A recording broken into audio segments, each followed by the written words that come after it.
Добрый день!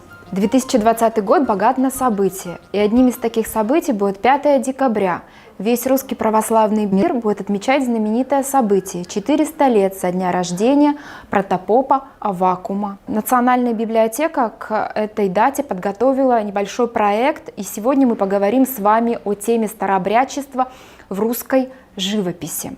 И начнем мы с самого знаменитого полотна, это Василий Суриков. Работа называется «Боярыня Морозова», которая в своей неистовой вере поднимает над русским православным народом двоеперстие, тем самым показывая о неотступности от веры. Здесь мы видим и сочувствующих людей, и людей, поддерживающих ее, да, вот этот юродивый, например, с правой стороны. Здесь есть люди, которые молятся за нее, отправляя ее в последний путь, понимают, что с ней будет. Все знают, что в 1675 году от голода она скончалась в заточении.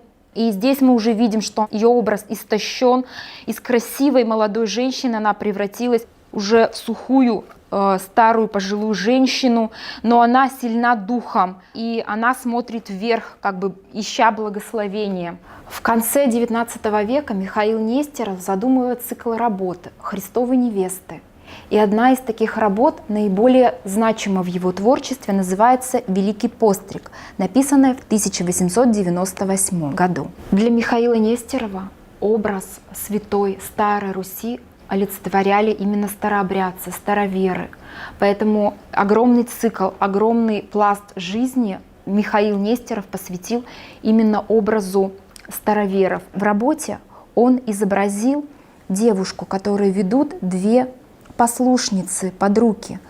Она прощается с миром людей для того, чтобы стать Христовой невестой. Впереди идет девушка в белом платке.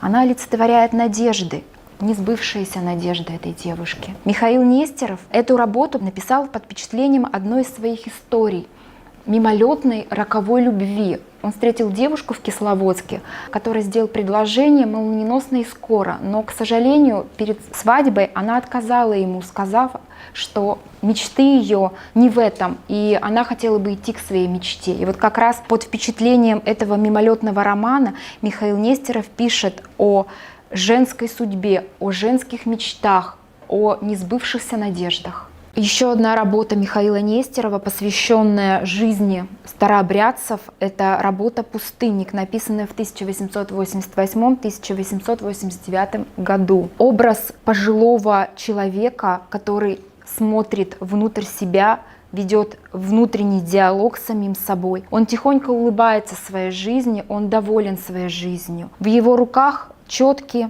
он опирается на посох, потому что жизнь, его физическое состояние, тяжесть ощущается от того бремени, которое он несет. Но он очень насыщен своей религией, и его здесь поддерживает пейзаж вокруг. Это осень и время изменений, время отмирания чего-то старого и подготовка к возрождению, к новой жизни. Таких работ у Михаила Нестерова несколько, в том числе и «Девушка-нижегородка», написанная в 1887 году и хранится в настоящее время в музее-усадьбе Абрамцева. «Девушка-нижегородка» — работа о женской судьбе, женской доле.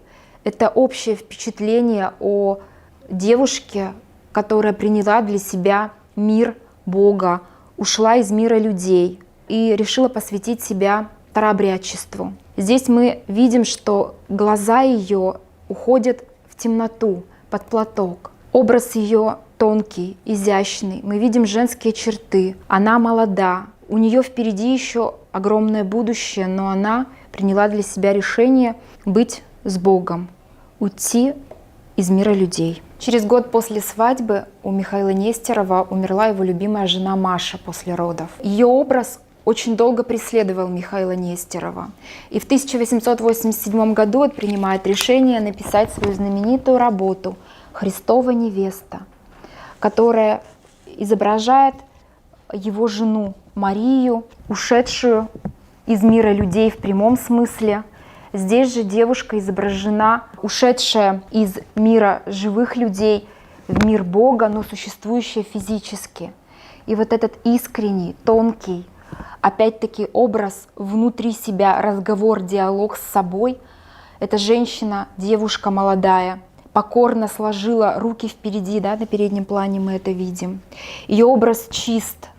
Мы видим светлый белый платок, белую рубаху, повседневный синий старообрядческий сарафан, впереди застегнутый на пуговицы. Она среди бескрайних полей, и что позволяет ей быть свободной, несмотря на то, что она лишилась многих радостей человеческой жизни.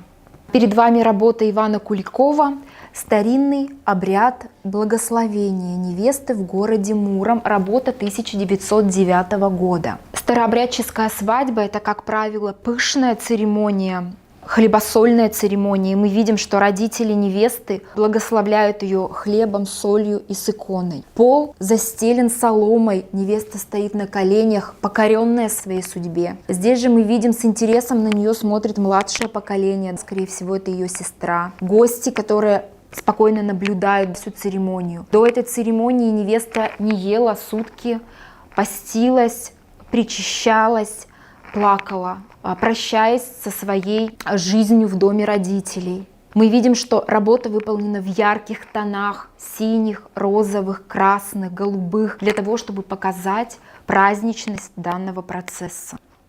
Знаменитое полотно Сергея Милорадовича «Путешествие протопопа Аввакума по Сибири» рассказывает об 11 годах лишения, голода, испытаний за истинную веру знаменитого старообрядца. И, конечно же, его знаменитое произведение «Житие протопопа Аввакума», им самим написанное, стало одним из главных произведений староверов.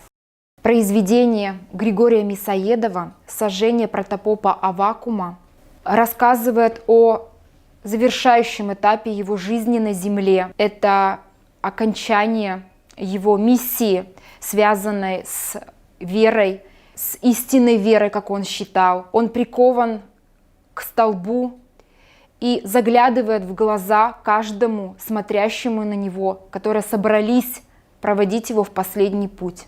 Большинство из них равнодушны, а он, как распятый Иисус на Голгофе, в последний раз напоминает им об их истинной вере.